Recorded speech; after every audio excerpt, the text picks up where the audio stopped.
टूटा हुआ सितारा जिसका खुद का सपना पूरा नहीं हुआ, ना जाने कितने सारे लोगों की ख्वाहिशें लेकर कहीं गुम हो गया। साहिल कहे पुकार के, कितना बदकिस्मत है तू खुद टूट गया, किसी और का सपना भी पूरा नहीं हुआ। फिल्मी दुनिया की कड़वी सच्चाई ये है कि यहाँ चमकते हुए सितारे जब गर्दिश का शिकार होते हैं तो दूसरा कोई सितारा उसकी जगह ले लेता है। कुछ सितारे ऐसे भी थे जिन्हें आजीवन चमकते रहने का सौभाग्य प्राप्त हुआ, परंतु जो मिट गया उसकी याद भी किसी को ना आए तो इससे बड़ा दुर्भाग्य कुछ हो नहीं सकता। आज हम आपको उस चमकते हुए सितारे की याद दिलाने वाले हैं जिसने गुरुदत्त, देवानंद और किशोर कुमार संग काम किया था, पर आज के वक्त वो अभिनेत्री बहरहाल गरीबी के दिन बिता रही है। उस बदकिस्मत अभिनेत्री का नाम है स्मृति बिस्वास। नमस्कार, आदाब, सत श्री अकाल। हेलो दोस्तों, मैं हूँ आपकी ऋषिता और स्वागत है आपके अपने चैनल में जिसे कहते हैं biography and real life story. हमारे 80% दर्शक ऐसे हैं जिन्होंने चैनल को सब्सक्राइब नहीं किया हुआ है, परंतु वे हमारी वीडियो हमेशा देखते हैं।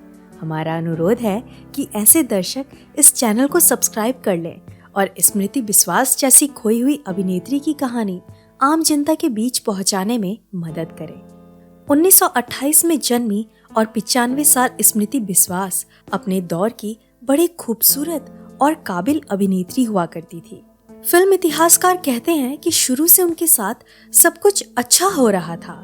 वो बतौर लीड हीरोइन भी कामयाब थी और आगे चलकर सह अभिनेत्री के रूप में भी कामयाब रही, परंतु सिर्फ एक गलती के कारण उनके सितारे गर्दिश में आ गए।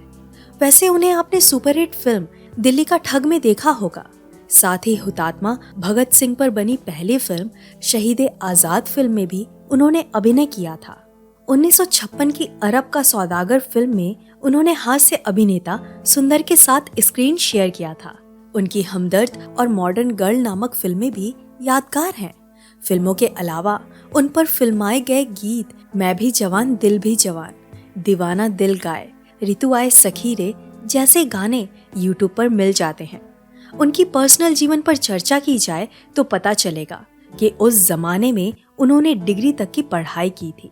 स्कूल के दिनों में उन्हें बाल कलाकार के रूप में काम करने के लिए ऑफर्स भी आए थे, जिसे उन्होंने बड़ी खूबसूरती के साथ निभाए भी थे।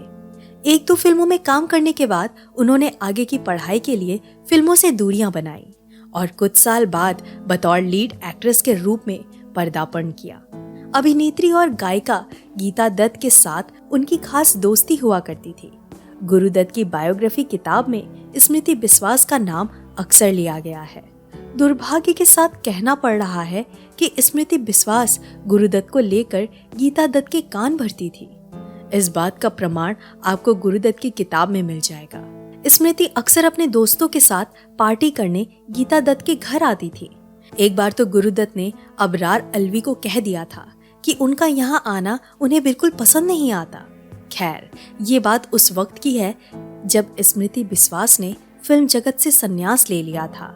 दरअसल फिल्मकार SD नारंग उनके अच्छे दोस्त हुआ करते थे। आगे चलकर उन्होंने शादी कर ली और फिल्म जगत से संन्यास लेने का फैसला ले लिया। आपको बता दूं कि SD नारंग बहुत बड़े फिल्मकार थे और उनके पास अलग अलग शहरों में प्रॉपर्टीज भी थी, परंतु 1986 में उनकी आकस्मिक मृत्यु के बाद भाइयों ने पूरी प्रॉपर्टी हड़प ली और स्मृति बिस्वास तथा उनके दोनों बच्चे राजीव और सत्यजीत के पास सिर्फ एक बंगला बच गया। वो बंगला इतना बड़ा था कि SD नारंग ने उसके दूसरे फ्लोर पर शूटिंग सेट भी बनवाया। इतना ही नहीं, बाकी एक फ्लोर पर तालीम के लिए रखा गया था जहां अभिनेत्रियां डांस की प्रैक्टिस करती थी। इसी वजह से हेमा मालिनी, रेखा, हेलेन, रीना रॉय, राजेश खन्ना और सुनील दत्त जैसे सितारे उनके अच्छे दोस्त बन चुके थे। हेमा मालिनी तो स्मृति बिस्वास के दोनों बच्चों के साथ अक्सर खेलती थी क्योंकि उनके बंगलों के बगल में ही हेमा जी का बंगला था, परंतु एक दिन उन्होंने उस बंगलों का मरम्मत करने का फैसला लिया। जिस इंसान को कॉन्ट्रैक्ट दिया गया उसने वो बंगला गैर कानूनी तरीके से हड़प लिया और देखते ही देखते स्मृति बिस्वास अपने दोनों बच्चों को लेकर बेघर हो गई। उस दिन से आज तक उन्होंने 28 बार घर बदले थे और आखिरकार वो अपने बच्चों के साथ नासिक चली गई।